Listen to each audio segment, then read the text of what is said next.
Hello दोस्तों, मैं नम्रता सिंह स्वागत करती हूँ आप सबका बायोलॉजी की इस महत्वपूर्ण क्लास में। फ्रेंड्स, यूपी एल्टीग्रेड के एग्ज़ाम अब बहुत ज़्यादा टाइम नहीं है, तो हम लोग जिसमें जूलॉजी और बॉटनी दोनों को ही कवर कर रहे हैं एल्टीग्रेड के लिए और जीएसजी के भी। तो आई होप सो आप लोग सारा वीडियो देख रहे होंगे। आपको हमारे इसी चैनल पर सारा वीडियो फ्री ऑफ कॉस्ट मिल रहा है और पीडीएफ भी टेलीग्राम चैनल पर आपके रिवीजन के लिए पहले से ही प्रोवाइड करा दिया गया। जो लोगों ने टेलीग्राम चैनल नहीं ज्वाइन किया वो लोग टेलीग्राम चैनल ज्वाइन कर लीजिए। अभी तक हम लोगों ने ब्लड सर्कुलेशन तक के टॉपिक कवर कर लिए हैं। आई होप आप लोगों ने देखा होगा। आज जो हमारा टॉपिक है वो एक्सक्रेशन है। एक्सक्रेशन आज हम लोग पढ़ेंगे, जिसे उत्सर्जन के नाम से जाना जाता है। इसके कोई भी क्वेश्चन जो किसी भी एग्जाम में पूछे गए हों, LT grade, TGT, PGT, DSSS, NVS, KVS, सबके लिए ये जो है हेल्पफुल होने वाला है, क्योंकि ये प्रीवियस ईयर क्लासेस क्वेश्चन जो हैं यहाँ पे शामिल किए गए और उसके एक्सप्लेनेशन के साथ।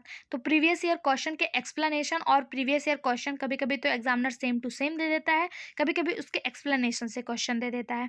तो आप लोग के लिए ये क्लास बहुत ज़्यादा हेल्पफुल, आप लोग के सहयोग और सपोर्ट भी हमें मिल रहा है, उसके लिए आप लोग का धन्यवाद। स्टार्ट करते हैं अपना क्लास। इसमें लगभग 75 क्वेश्चन है, 75-76 ऐसे कुछ क्वेश्चन है। अगर आप लोग का सहयोग और सपोर्ट रहा तो हम इसको एक वीडियो में ही कवर करने की कोशिश करेंगे, ठीक है। पहला क्वेश्चन, निम्नलिखित में से कौन सा सत्य है? Which of the following statement are correct? पहला दिया है, hilum is a notch at the inner surface of the kidney of mammals. Hilum स्तनधारियों के वृक्क की आंतरिक सतह पर उपस्थित ढांचा है। बिल्कुल सही बात, पहला तो बिल्कुल सही दिया है। दूसरा दिया, नेफ्रीडिया केवल एनीलिडा में पाई जाती। गलत बात, नेफ्रीडिया केवल एनीलिडा में ही नहीं पाई जाती। तीसरा दिया, हेनले का बड़े आकार का लूप स्तनधारियों के वृक्क के वलिन्य फ्रॉम में पाया जाता है। ये भी गलत। चौथा दिया, मेलपिगियन काय के बोमन संपुट एवं गैमुलरस दोनों शामिल होते हैं। बिल्कुल सही बात, Malpighian body include Bowman capsule and glomerulus both, दोनों में ही मेलपिगियन बॉडी पाई जाती है। इसका सही जवाब ए और डी। ए और डी आपको किस में दिख रहा है? तो ऑप्शन डी में दिख रहा है। ऑप्शन डी आपका सही जवाब हो जाएगा, ए और डी, ठीक। अगला क्वेश्चन, निम्नलिखित में से कौन सा सही सुमेलित है? यानी 3 गलत हैं, एक जो है इसका सही सुमेलित है।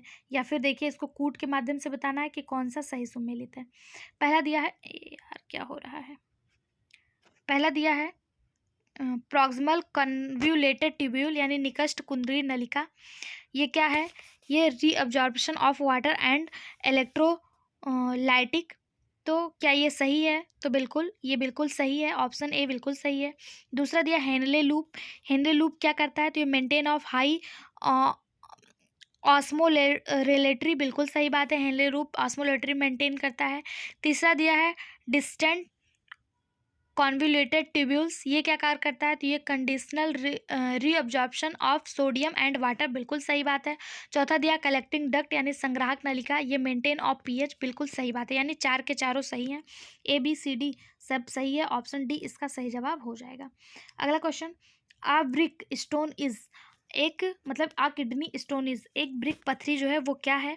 Deposit of sand and in the kidney, localisation of protein in the kidney, blockage of fat, या salt such as oxalate crystallise.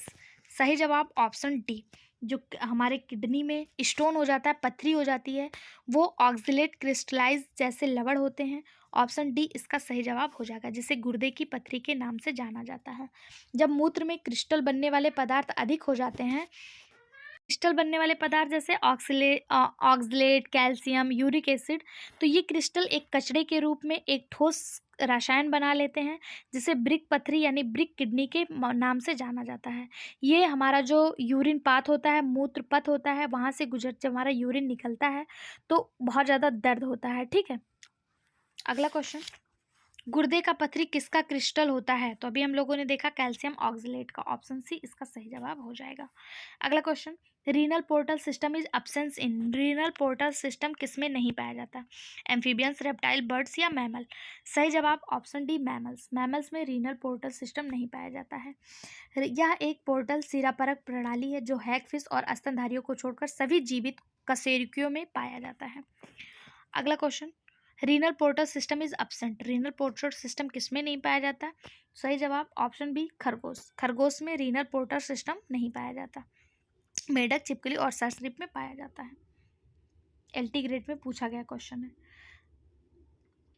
अगला question, about 80% of glomerular filter is reabsorbed in, केशिका गुच्छीय निस्पंदन का लगभग 80% पुनः अवशोषित होता है। किसके रूप में होता है? समीपस्थ कुंडलित नलिकाओं में, प्रॉक्सिमल कन्वर्टर ट्यूब्यूल में, डिस्टल कन्वर्टर ट्यूब्यूल में, descending limbs of loop of Henle या फिर ascending lips of loop of Henle. सही जवाब option A, proximal converter tubule में। ऑप्शन ए इसका सही जवाब हो जाएगा। इसमें 80% पुनः समीपस्थ कुंडलित नलिकाओं में अवशोषित होता है। ऑप्शन ए इसका सही जवाब हो जाएगा। अगला क्वेश्चन, ग्लूकोज का पुनर्अवशोषण होता है। ग्लूकोज का पुनर्अवशोषण कहाँ होता है? यह प्रॉक्सिमल ट्यूब्यूल में होता है। ऑप्शन ए इसका सही जवाब हो जाएगा। अगला क्वेश्चन, शरीर में यूरिया का निर्माण कहाँ होता है? तो शरीर में यूरिया का निर्माण लीवर में होता है, यकृत में होता है। ऑप्शन ए इसका सही जवाब हो जाएगा। फिल्टर कहाँ होता है? फिल्टर किडनी में होता है। निकलता कहाँ से है? मूत्र मार्ग के माध्यम से शरीर से बाहर निकलता है। अगला क्वेश्चन है, यूरिक अम्ल के क्रिस्टलों के संघित होने के कारण जोड़ों की सूजन को किस रूप में जाना जाता है? अर्थराइटिस, गाउट, मस्कुलर डिस्ट्रॉफी या फिर टेंडनी। सही जवाब हो जाएगा कि जो यूरिक एसिड के इकट्ठा होने से जो जोड़ों में दर्द होता है उसे गाउट के रूप में जाना जाता है। ऑप्शन बी इसका सही जवाब हो जाएगा। किस रूप में जाना जाएगा? गाउट के रूप में। ठीक है। अगला क्वेश्चन, निम्नलिखित में से कौन सी भ्रूणीय झिल्ली भ्रूणीय मूत्राशय का कार्य करती है? सही जवाब ऑप्शन ए, एलॉन्टोसिस। एलॉन्टोसिस जो होता है ये एम्ब्रियोनिक यूरिनरी ब्लैडर का कार्य करती है। ऑप्शन ए इसका सही जवाब हो जाएगा। अगला क्वेश्चन, निम्नलिखित कथनों पर विचार कीजिए। पहला दिया है, हेनले के अवरोही लूप में निस्यंदन हाइपरटोनिक होता है जबकि आरोही लूप में निस्यंदन हाइपोटोनिक होता है। दूसरा दिया है, आरोही लूप सोडियम के लिए एक अपारगम्य है जबकि आरोही लूप जल के लिए अपारगम्य है। पूछा है कौन सा सही है? कूट के माध्यम से इसका जवाब बताना है। इसका सही जवाब हो जाएगा ए और आर दोनों सही है और आर जो है ए की सही व्याख्या करता है। ठीक है। ऑप्शन ए इसका सही जवाब हो जाएगा। अगला क्वेश्चन, निम्नलिखित में से यूरिया के जैव संश्लेषण में मध्यवर्ती उत्पादन नहीं है? Arginine, argininosuccinate, N acetyl glutamate या फिर सिट्रुलिन। सही जवाब option C, N acetyl glutamate. Urea के जैव संश्लेषण में एन एसिटिल ग्लूकामेट एक मध्यवर्ती उत्पाद नहीं है। इसके 5 चरण होते हैं। कौन कौन से यहाँ पे देख लीजिए, जिसमें आपको यूरिया ये मिल रहा है। इसके 5 चरण, आर्जिनिन, ऑरिथीन और आर्जिनो सक्सिनेट, एमिनो एसिड, ब्लड, ये। ठीक है। इसके 5 चरण हो गए। अगला क्वेश्चन, यूरिया किस एंजाइम के द्वारा उत्पादित होता है? तो यूरिया जो है आर्गिनेज एंजाइम के द्वारा उत्पादित होता है। ऑप्शन सी इसका सही जवाब हो जाएगा। यूरिया का निर्माण यकृत में होता है और किसके द्वारा? आर्थिनीन चक्र के द्वारा, आर्थिनीन साइकिल के द्वारा। किस एंजाइम के लिए? तो आर्थिनीन साइकिल में आर्गिनेज एंजाइम जो है कार्य करता है। ठीक। ऑप्शन सी इसका सही जवाब हो जाएगा। अगला क्वेश्चन, निम्नलिखित में से किस उपापचयी अवशिष्ट का उत्सर्जन के लिए एटीपी की आवश्यकता नहीं होती है? तो यूरिक एसिड के उत्सर्जन के लिए एटीपी की आवश्यकता नहीं होती है। यह आर्जिनिन चक्र के माध्यम से जो है वो उत्पादित होता है। ऑप्शन ए इसका सही जवाब हो जाएगा। अगला क्वेश्चन, जल के लिए अपारगम नेफ्रॉन का भाग है। जल के लिए अपारगम नेफ्रॉन का भाग कौन सा है? Proximal tubule, distal tubule, collecting duct या फिर असेंडिंग लिम्स ऑफ हेनले। सही जवाब option D, ascending lymph of Henle, यानी कि हेनले लूप का आरोही भाग जो है वो जल के लिए अपारगम नेफ्रॉन का भाग है। ऑप्शन डी इसका सही जवाब हो जाएगा। ये जो होता है यू आकार की संरचना होती है, यानी कि इस तरह होता है, जो समीपस्थ घुमावदार नलिका के संग्रहण वाहिनी के समांतर डिजिटल नलिका यानी डिजिटल ट्यूब्यूल से जोड़ती है। ऑप्शन डी इसका सही जवाब। अगला क्वेश्चन, ब्रिक शरीर के महत्वपूर्ण अंग हैं क्योंकि वे इसमें मदद करते हैं। किसमें मदद करते हैं? Regulation of body fluid, regulation acid base balance, remove of metabolic waste या ऑल द अबव फंक्शन। ब्रिक यानी कि किडनी जो है वो बेस्टल ऑर्गन है, वो किस में मदद करते हैं? इसका सही जवाब हो जाएगा ऑप्शन डी, यानी कि ऑल ऑफ एबव। ब्रिक न केवल उत्सर्जन का कार्य करता है बल्कि होम्योस्टैटिक अंग के रूप में कार्य करता है। अब ये होम्योस्टैटिक क्या है, होम्योस्टैटिक क्या है? तो इसका मतलब है शरीर का टेम्परेचर बनाए रखना, यानी कि तापमान को नियंत्रित करना, अम्ल क्षार संतुलन को बनाए रखना। इसके अतिरिक्त नाइट्रोजन युक्त और उपापचयी अपशिष्ट को हटाता है हमारा किडनी। तो ऑल ऑफ एबव इसका सही जवाब हो जाएगा। अगला क्वेश्चन, कशेरुकी के पेशाब का रंग पीला होता है क्यों? कोलेस्ट्रॉल कारण, यूरोक्रोम, यूरिक एसिड या फिर मेलानिन। किसके कारण जो है, जो वर्टिब्रेट्स होते हैं उनके यूरिन का कलर येलो कलर होता है? सही जवाब हो जाएगा ऑप्शन बी, यूरोक्रोम। यूरोक्रोम के कारण जो वर्टिब्रेट्स होते हैं इनके यूरिन का कलर कैसा होता है? पीला होता है। या वर्णक हीमोग्लोबिन के टूटने से प्राप्त होता है। ऑप्शन बी इसका सही जवाब हो जाएगा। अगला क्वेश्चन, पोडोसाइट कोशिकाएं पाई जाती हैं वृक्क में, यकृत में, वृषण में या फिर अंडाशय में? किडनी, लीवर, टेस्टिस या ओवरी? सही जवाब ऑप्शन ए, किडनी। पोडोसाइट कोशिकाएं ये बोमेन स्फुट के कैप्सूल के भीतरी दीवारों पर पाई जाती हैं। बोमेन स्फुट कैप्सूल कहाँ होता है? तो ये हमारे किडनी में होता है। कुफर कोशिकाएं यकृत में पाई जाती हैं। कुफर कोशिकाएं जो होती हैं ये फैगोसाइट टाइप की होती हैं, ठीक है, और ये यकृत में पाई जाती हैं। जबकि पोडोसाइट कोशिकाएं जो होती हैं ये वृक्क में यानी कि किडनी में पाई जाती हैं, ठीक।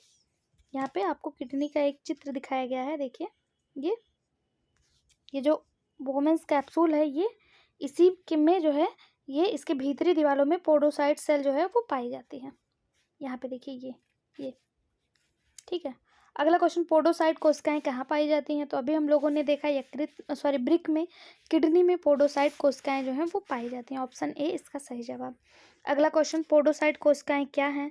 तो ये बोमेन कैप्सूल की उपकला हैं, यानी कि एपिथेलियल सेल और बोमेन कैप्सूल हैं। ऑप्शन डी इसका सही जवाब हो जाएगा। अगला क्वेश्चन,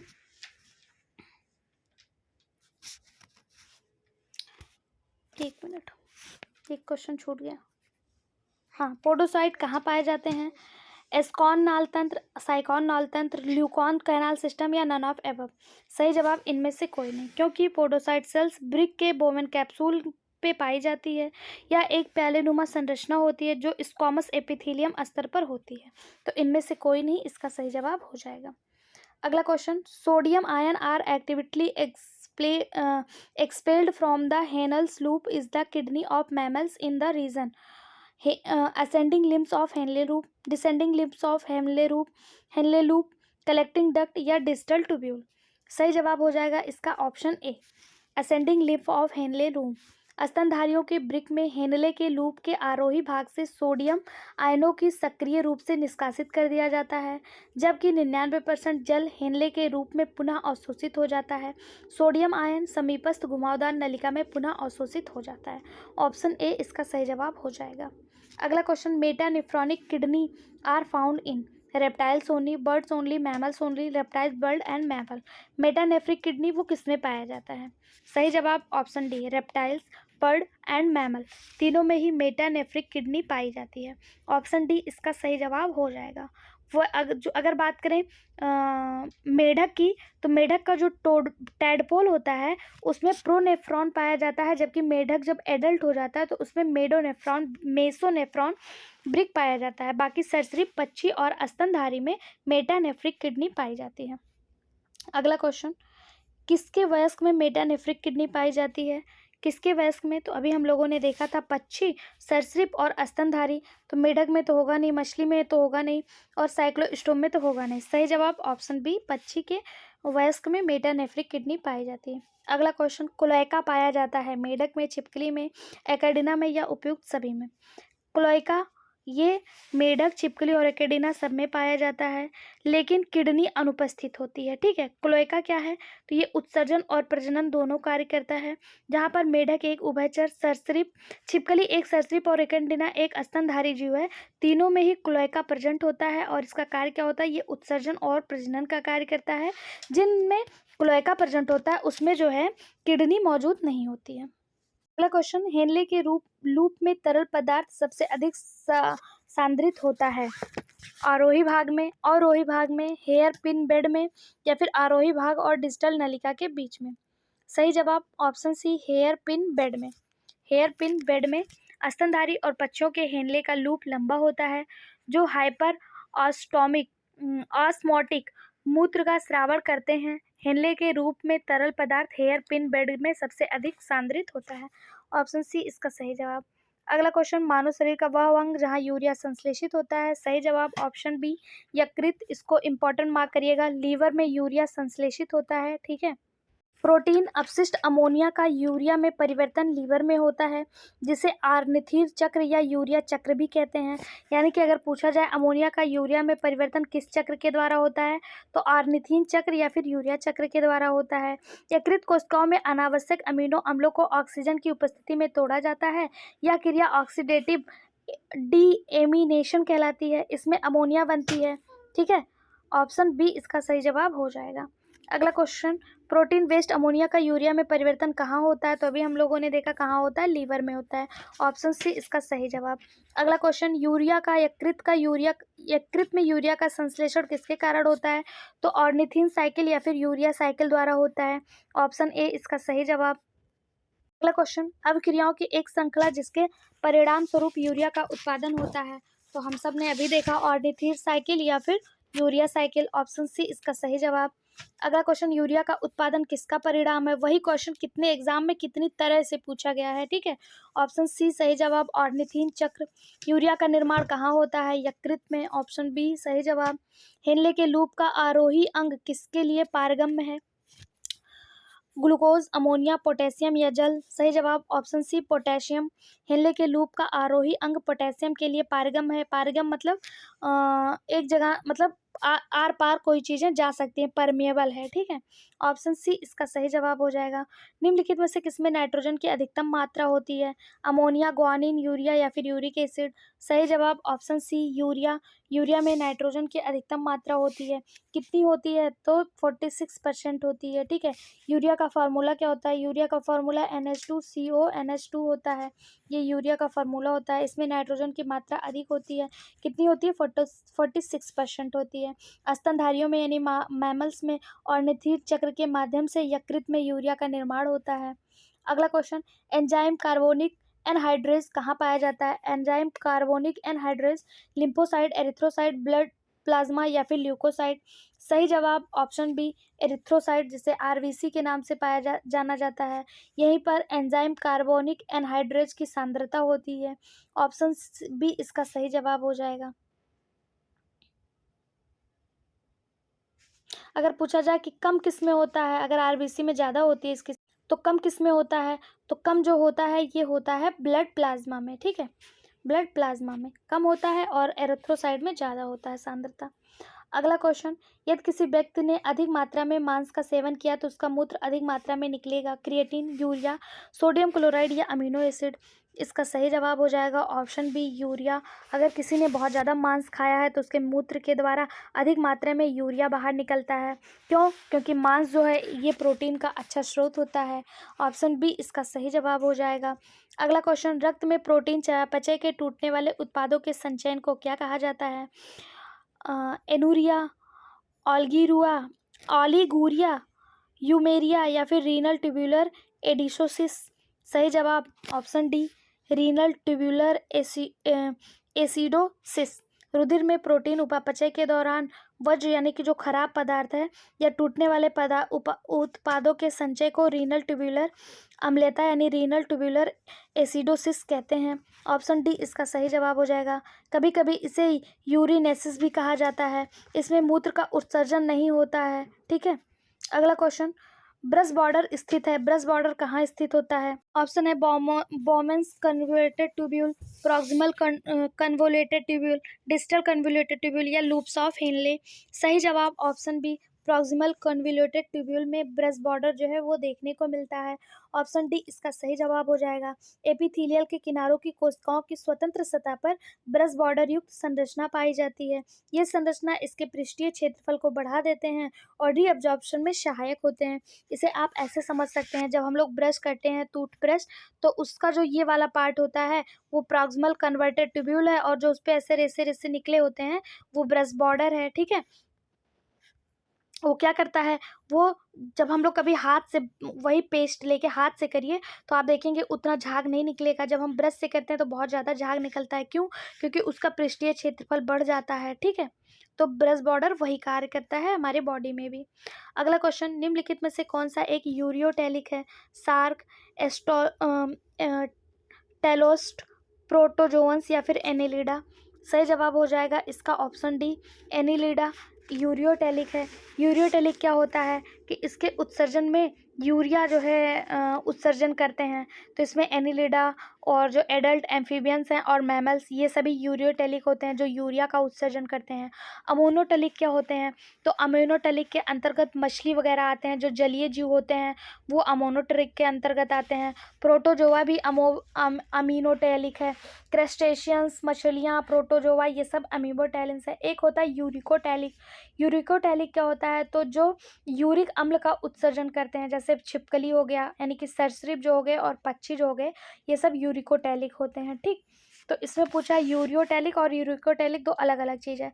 यूरियोटेलिक में यूरिया का उत्सर्जन होता है, यूरिकोटेलिक में यूरिक एसिड का उत्सर्जन होता है। ठीक, इसमें पूछा यूरिकोटेलिक, तो एनिलिडा जो है ये यूरिकोटेलिक है, हम ह्यूमंस भी यूरिकोटेलिक हैं।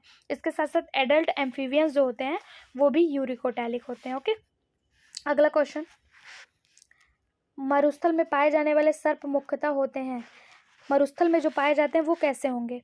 तो देखिए, जो मरुस्थल में पाए जाते हैं या जिनको पानी की मात्रा जिनके पास कम होती है वो सभी यूरिकोटेलिक होते हैं। जैसे मछलियाँ हो गई, ये लोग कम पानी पीती हैं इसलिए ये यूरिकोटेलिक होते हैं। छिपकली हो गया, इसको आपने पानी पीते हुए जल्दी नहीं देखा होगा, ये सब यूरिकोटेलिक होते हैं। ठीक है, और जो ज़्यादा पानी पीते हैं, पानी में ही रहते हैं, वो अमोनोटेलिक होते हैं, और जो नॉर्मल होते हैं वो यूरियोटेलिक होते हैं। तो अगर मरुस्थल में सर्प रह रहा तो उसको पानी मिलेगा नहीं, तो वो यूरिकोटेलिक होता है। यूरिकोटेलिक में जो उसका वेस्ट मटेरियल होता है वो हल्का सा निकलता है, लिक्विड हल्का सा ठोस, दोनों का मिक्सचर होता है। आपने कभी बर्ड वगैरह की पॉटी देखी होगी तो आप समझ सकते हैं। ठीक, उससे पानी ज़्यादा वेस्ट नहीं होता है। अगला क्वेश्चन, यूरिकोटेलिक जंतु अपने मूत्र में क्या निष्कासित करते हैं? तो यूरिक एसिड करते हैं, ऑप्शन ए सही जवाब। अगला, यूरिया उत्सर्जित करने वाला जंतु क्या कहलाता है? यूरिया जो उत्सर्जित करता है वो यूरिकोटेलिक होता है, जैसे मैमल्स। अगला क्वेश्चन, निम्नलिखित में से कौन स्वच्छ जल के मसल्स में उत्सर्जी अंग है? बोजानस का अंग, कार्ड का अंग, हेनले का अंग, या फिर कुवियर का अंग? सही जवाब option A, organ of Bojanus. Option A इसका सही जवाब हो जाएगा, ऑर्गन ऑफ बोजानस। स्वच्छ जल के मसल में उत्सर्जी अंग ब्रिक की एक जोड़ी, जिसमें सामूहिक रूप से बोजानस के अंग पाए जाते हैं जो पेरिकार्डियल गुहा के नीचे स्थित होते हैं। ठीक, अगला क्वेश्चन, ग्लोमेरुलर निस्यंदन में समानता नहीं होती। Glucose, sodium chloride, creatinine, albumin? सही जवाब ऑप्शन डी, एल्बुमिन।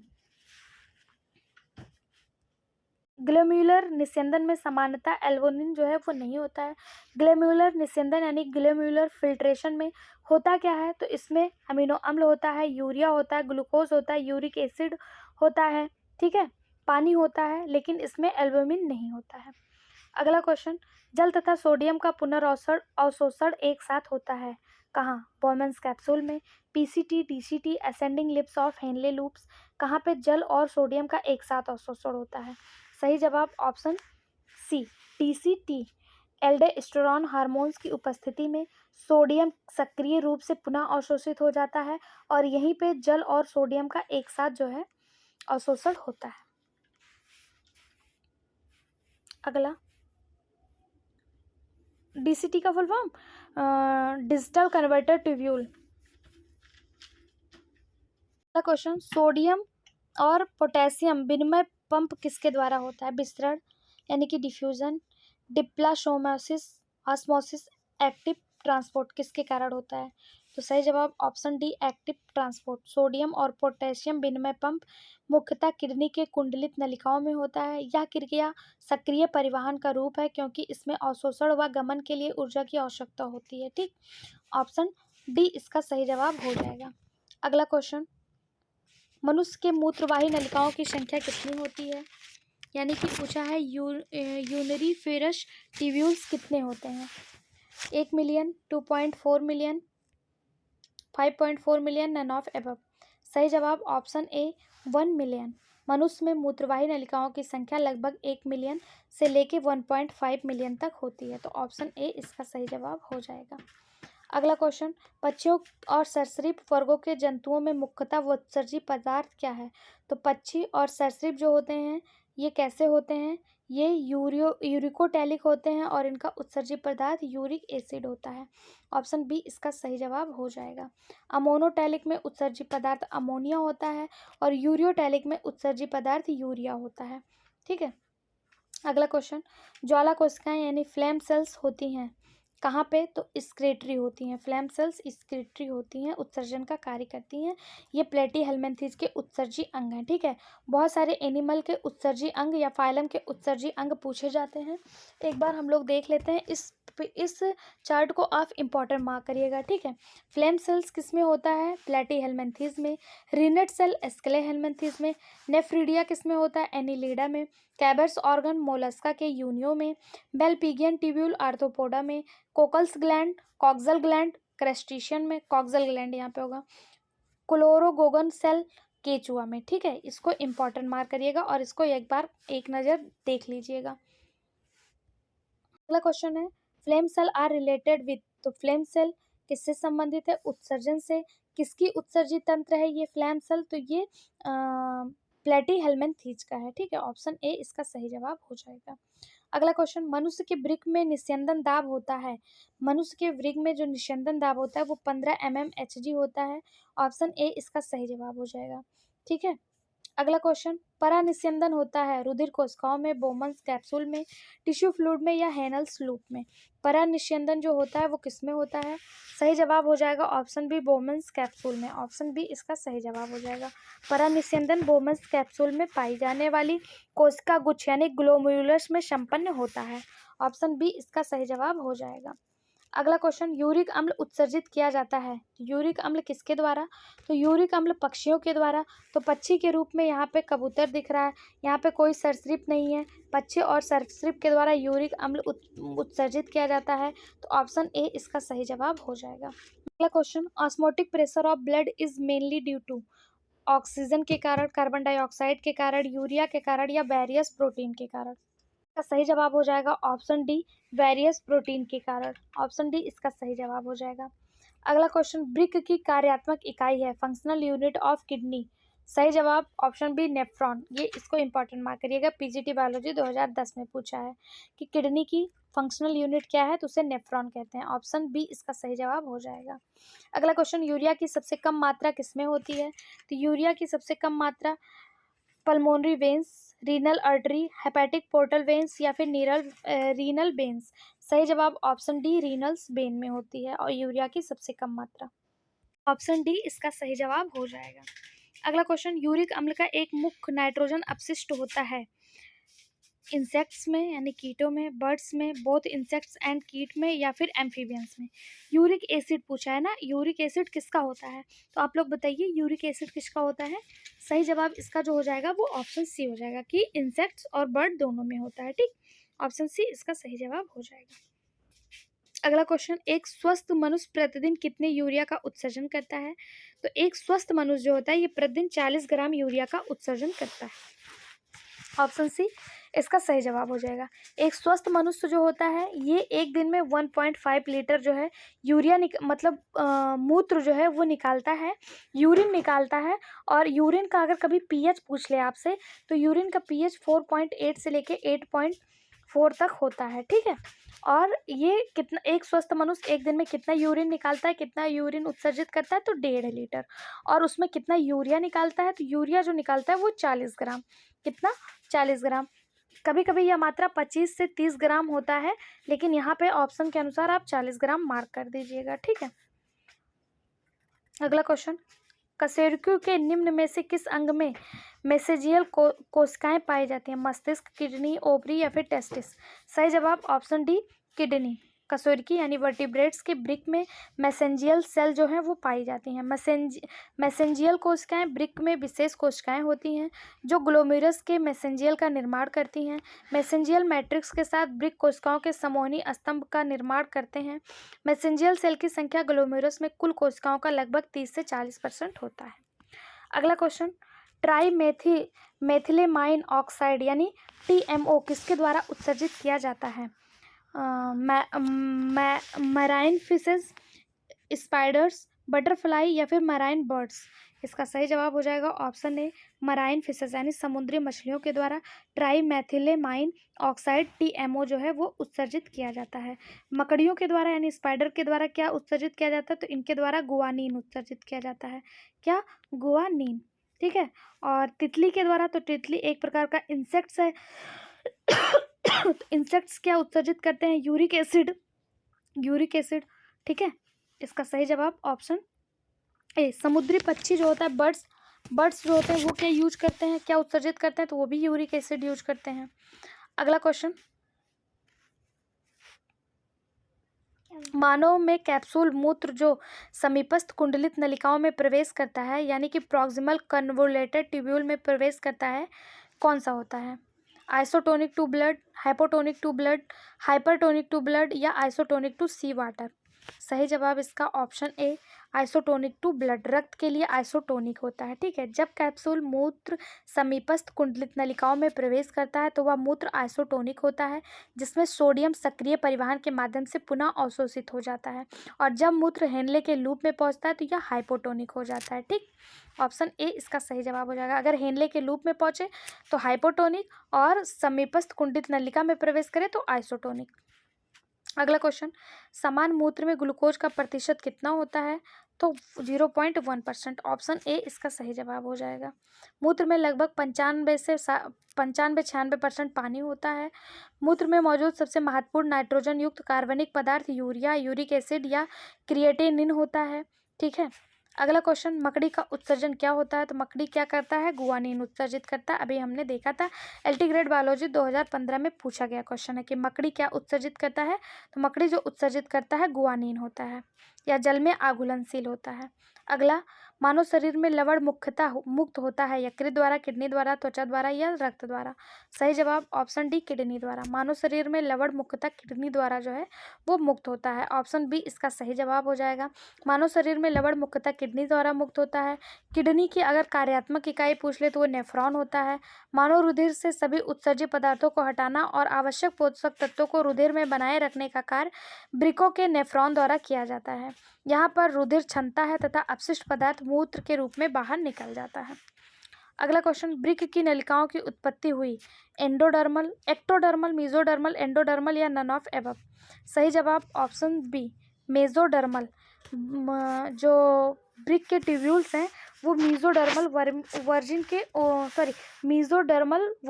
वर्जिन के होते हैं। ठीक है, ऑप्शन बी इसका सही जवाब हो जाएगा। अगला, यानी मध्य त्वचा से बने होते हैं। अगला question, the process of tubular reabsorption from the nephron में विक्राणु के नालवत पुनर्चूषण प्रक्रिया होगी? Be passive, be active, involves carrier molecules, A and C? सही जवाब ऑप्शन बी, बी एक्टिव। वृक्काणु एवं संयोजी ऊतक का बना होता है। यह वृक्क की संरचनात्मक एवं क्रियात्मक इकाई होता है। यह 4 भागों में बटा होता है। वो 4 भाग कौन कौन से होते हैं? एक तो होता है बोमेन स्फुट, दूसरा होता है समीपस्थ कुंडलित नलिका, हेनले का लूप, तीसरा और चौथा दूरस्थ कुंडलित नलिका। ठीक है, ये संरचना प्रायः ग्लोम्युलर निस्यंदन का पुनरावशोषण करती हैं, जिसके लिए सोडियम एटीपी की आवश्यकता होती है, सोडियम आयन और एटीपी की आवश्यकता होती है। इसलिए यह क्रिया जो है ये सक्रिय क्रिया यानी एक्टिव ट्रांसपोर्ट कही जाती है। अगला क्वेश्चन, स्तनधारियों में वृक्कों का कार्य किसको उत्सर्जित करना है? स्तनधारियों में जो वृक्क है वो किसको उत्सर्जित करता है? Excess salt, urea and excess water, excess salt, water and amino acid, excess water, urea and amino acid, none of above? सही जवाब हो जाएगा अत्यधिक लवण, यूरिया और जल। स्तनधारी में वृक्कों का प्रमुख कार्य अत्यधिक लवण, जल तथा यूरिया का उत्सर्जन करना है। मनुष्य में मुख्य उत्सर्जी अंग एक जोड़ा वृक्क यानी किडनी होता है। यानी कि अगर पूछा जाए किडनी कितने होते हैं? 2। अगर जोड़े में पूछा जाए तो 1 जोड़ा। ठीक है, 1 पेयर, जो रुधिर संरचना में उत्सर्जित पदार्थ को हटाने के साथ ही साथ रुधिर में लगभग त्वचा को बनाए रखने के लिए भली भांति अनुकूलित होता है।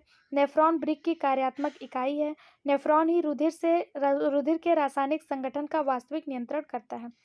तो ऑप्शन ए इसका सही जवाब हो जाएगा। एक्सक्रीशन में 68 क्वेश्चन ही थे जो यहाँ पे कंप्लीट होते हैं। आई होप सो आप लोग को वीडियो पसंद आया होगा। वीडियो आपको कैसा लगा ज़रूर बताएं कमेंट बॉक्स में। एक कमेंट, वीडियो को लाइक और चैनल को सब्सक्राइब जरूर करें। Thank you.